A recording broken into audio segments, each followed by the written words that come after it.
చంద్రబాబు ప్రమాణ స్వీకారోత్సవానికి వేదికైన కృష్ణా జిల్లా కేసరపల్లి జనసంద్రంగా మారింది. 11 గంటల 27 నిమిషాలకు ముహూర్తం కాగా తెల్లవారుజాము నుంచే కూటమి పార్టీల నేతలు, కార్యకర్తలు, అభిమానులతో సభా ప్రాంగణం బయట రహదారులు కిక్కిరిశాయి. అక్కడ పరిస్థితిని మా ప్రతినిధి కృష్ణ అందిస్తారు. నారా చంద్రబాబు నాయుడు అనే నేను అంటూ మరి కాసేపట్లోనే రాష్ట్ర 3వ ముఖ్యమంత్రిగా తెలుగుదేశం అధినేత చంద్రబాబు ఈ ప్రాంగణం నుంచే ప్రమాణ స్వీకారం చేయనున్నారు. ఏదైతే మనం చూస్తున్నాం ప్రధాన వేదిక అనేది సిద్ధమైంది.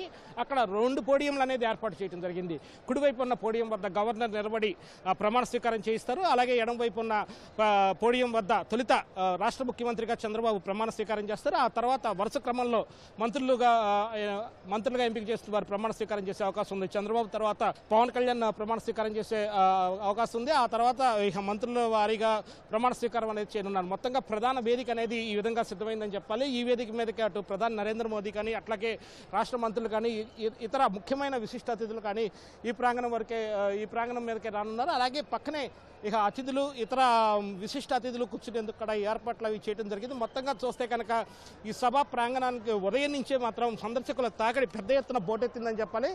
వేలాదిగా ఉదయం 6 గంటల నుంచే ఇక్కడికి పెద్ద ఎత్తున తరలి రావడంతో వారందరినీ ఎక్కడ అకామిడేట్ చేయాలి ఏంటి అన్నది అర్థం కాని పరిస్థితి అనేది ఒక విధంగా ఇక్కడ నెలకొందని చెప్పాలి. రాష్ట్రానికి దారితీసే రహదారులన్నింటినీ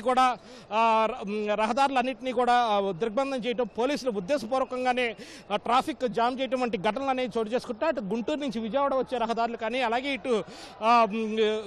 ఇటు గన్నవరం వైపు, ఏలూరు వైపు నుంచి గన్నవరం వచ్చే రహదారులు కూడా అన్ని కూడా పూర్తిగా దిగ్బంధం చేసి ఎక్కడికక్కడ ట్రాఫిక్ నిలిపేస్తారు. ఈ సమయంలో కొంతమంది వివిఐపి పాసులు ఇచ్చేప్పటికీ కదా వారు వచ్చే పరిస్థితి లేని ఇది నెలకొంది. అలాగే పాసుల విషయంలో కూడా ఏదైతే ప్రభుత్వం తరపున పాసులు జారీ చేశారో ఆ పాసులన్నింటినీ కూడా ఎక్కడికక్కడ పోలీసులు మెయిన్ ఎంట్రన్స్, ప్రధాన ఎంట్రన్స్ వద్దే కూడా తీసుకుని వాటిని పూర్తిగా చించివేస్తారు. లోనికి వచ్చిన ఇక విఐపీనా ఏంటి అన్నది వారికి పాస్ అనేది కూడా లేకుండా పోతుంది. మొత్తంగా ఒక అర్థం కాని పరిస్థితి. మనం చూస్తున్నాం ప్రస్తుతానికి ఉన్న గ్యాలరీలన్నీ కూడా పూర్తిగా నిండిపోయాయి. కొంతమంది అభిమానులు చేరుకున్నారు. ఏమండి, ఎన్నింటికి వచ్చారు, ఎలా చేరుకున్నారు ఏంటి చెప్పండి. 8 గంటలకు వచ్చాం సార్. మాది మండపేట నియోజకవర్గం ద్వారపూడి. మేము రాత్రి 8 గంటలకు వచ్చాం సార్. ఈయన మీద అభిమానంతో ఉన్నాం సార్. ఇప్పుడు చాలా కష్టపడి వచ్చామండి. ఇక్కడికి చాలా ప్రయాసంతో కూడిన జర్నీ చేసి వచ్చామండి. ఇక్కడికి మేము వైజాగ్ నుంచి వచ్చాం సార్. నేను నైట్ 6 గంటలకు వచ్చి ఉన్నాము. నైట్ ఉండి ఇక్కడ ఉదయాన్నే ఎర్లీ మార్నింగే వచ్చి చేరుకున్నాం సార్. మేము పశ్చిమ గోదావరి జిల్లా తణుకు నియోజకవర్గం నుంచి వచ్చానండి. మేము ఒక 10 సంవత్సరాల నుంచి ఒక కళతో ఉన్నాం. ఆ కళని ఈరోజు మా కళ్ళారా చూసుకుందాం అని చెప్పేసి వచ్చాం. మా కొనిదెల పవన్ కళ్యాణ్ గారు ప్రమాణ స్వీకారం చేస్తున్నారని చెప్పి. అదేవిధంగా మేము తణుకు నుంచి వచ్చేదారిలో చాలా అడ్డంకులు పోలీసు వారు అది ఎక్కడికక్కడ ఆప్ చేశారు. బట్ అయినా సరే అవన్నీ దాటుకుని వచ్చాం. ఎలా అయితే మా ఈగర్లీ వెయిట్ చేస్తున్నాం మా కళ్యాణ్ గారు ప్రమాణ స్వీకారం అండ్ నారా చంద్రబాబు నాయుడు గారు ప్రమాణ స్వీకారం గురించి. వాళ్ళందరికీ ముందుగా అభినందనలు తెలుపుతున్నానండి. ఎక్కడికక్కడ పోలీస్ చెక్ పోస్టులు కంపల్సరీ అండి. ఎక్కడికక్కడ మనకి తణుకు నుంచి ఇక్కడికి రావడానికి దగ్గరగా ఒక 15 నుంచి 16 చెక్ పోస్టుల దాకా మేము దాటుకుని వచ్చి లాస్ట్కి నిన్న నైట్ 9 కల్లా ఇక్కడికి వచ్చేసాం. ఇక్కడికి వచ్చేసి ఇప్పుడు మార్నింగ్ 4:30 దగ్గర నుంచి ఉంటే జస్ట్ ఇప్పుడే 5:30కి లోపలికి వదిలేదు. మాది వెస్ట్ గోదావరి ఉండండి. శిబులారు గారిని ఉండి నియోజకవర్గం చరిత్రలో స్వతంత్రం వచ్చాక రాని మెజార్టీ తోటి మా ఉండి ప్రజలు ఎన్నుకున్నారు.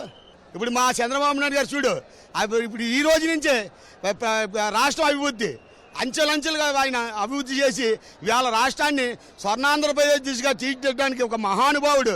ఈ రాష్ట్రం ఆంధ్రప్రదేశ్ అభివృద్ధి కోసం ఆయన అభివృద్ధి సంక్షేమం కూడా రెండాటిని పరిగెత్తే ఏకైక నాయకుడు మా నాయకుడు. మాకు గర్వంగా ఉన్నది. ఆంధ్రప్రదేశ్ ప్రజలందరికీ కూడా ఇవాళ పండగ దినం, అందరూ కూడా పండగ చేసుకుంటున్నాం.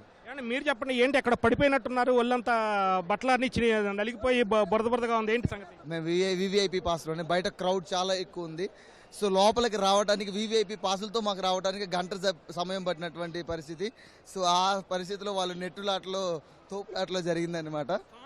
విఐపి పాస్ చూపించిన తర్వాత అక్కడే చించేస్తున్నారా, లోపలికి ఎలా చేస్తారు? చించేస్తున్నారని అక్కడే చించేసిన తర్వాత మమ్మల్ని ఆ సపరేట్ క్యాబిన్ ఏదైతే ఉందో ఆ క్యాబిన్లో పంపించడం జరుగుతుంది. బాగా జనం వాళ్ళు ఉన్న వేడిని అదంతా ఈరోజు చూపించుకుంటున్నారు. వాళ్ళ లోపల ఉన్న కోపాన్ని, వాళ్ళ ఆనందాన్ని చంద్రబాబు నాయుడు గారు వచ్చినట్టు ఆనందాన్ని అదంతా ఇప్పుడే వాళ్ళు మీరు అక్కడ చూడొచ్చు సార్ ఎలా ఉన్నారో. ఒకసారి మీరు బయట చూసినట్టయితే ఇంకా మీకు ఇంకా మంచిగా అర్థమైపోతుంది. వాళ్ళ ఆనందాన్ని తట్టుకోలేక పోలీసులు ఎవరైతే పాసులు లేని వాళ్ళు ఉన్నారో వాళ్ళు నెట్టుకోవటం ఇలాంటివి జరుగుతూ ఉందండి. నేను పిఠాపురం ఎమ్మెల్యే గారి తాలూకండి. పిఠాపురంలో పవన్ కళ్యాణ్ గారిని అత్యధిక మెజార్టీతో గెలిపించుకుని ఇక్కడికి వచ్చాము మేము. ఈరోజు చాలా ఆనందంగా ఉంది.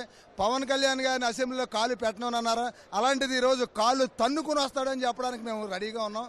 పవన్ కళ్యాణ్ నేను అనే మాట కోసం ఎంతోమంది ఆంధ్రప్రదేశ్ అంతా ఎదురు చూస్తుందండి. ఈ రోజున జగన్మోహన్ రెడ్డి గారు ఏ మూలను కూర్చుని ఇది వింటారో అని మాకు చాలా బాధగా ఉందండి. ఏ రోజైనా మంచి పని చేసుంటే ఈ రోజున గర్వంగా ముందుకు వచ్చి ప్రజలను ఓడించారని చెప్పుకోగలిగినండి.